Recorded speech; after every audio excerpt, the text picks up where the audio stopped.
Hello everyone mayam ai ngasi pupuida chatluyebago pupuida chatlubadugo pupuida sum koiba chatlubaneba aduga Elisha zonba laktana pupuna masu nupi chanabani haidana Elisha pireiba adudo ai ngasi thongdoinebago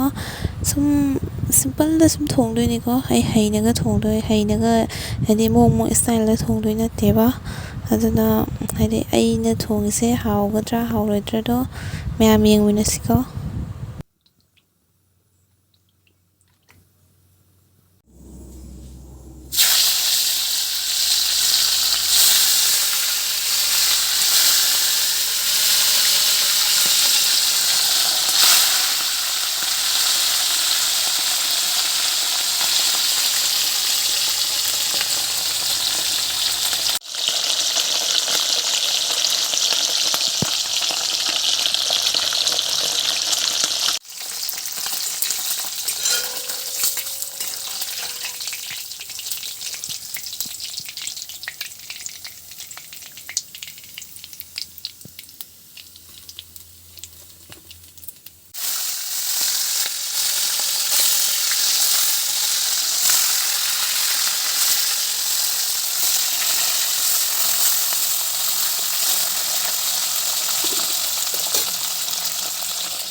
ꯑꯩꯒꯤ ꯍꯤꯟꯖꯥꯡꯁꯦ ꯍꯥꯎꯒꯗ꯭ꯔꯥ ꯌꯦꯡꯕꯅꯦ ꯃꯌꯥꯝ ꯍꯥꯎꯁꯨ ꯍꯥꯎꯔꯦꯕꯀꯣ ꯑꯩꯗꯤ ꯆꯥꯔꯦ ꯑꯗꯣ ꯍꯥꯏꯗꯤ ꯑꯩꯒꯤ ꯚꯤꯗꯤꯑꯣꯁꯦ ꯅꯨꯡꯉꯥꯏꯕꯤꯔꯒꯗꯤ ꯂꯥꯏꯛ ꯁꯤꯌꯔ ꯑꯦꯟ ꯁꯕꯁꯀ꯭ꯔꯥꯏꯕ ꯇꯧꯕꯤꯔꯝꯃꯨꯀꯣ ꯕꯥꯏ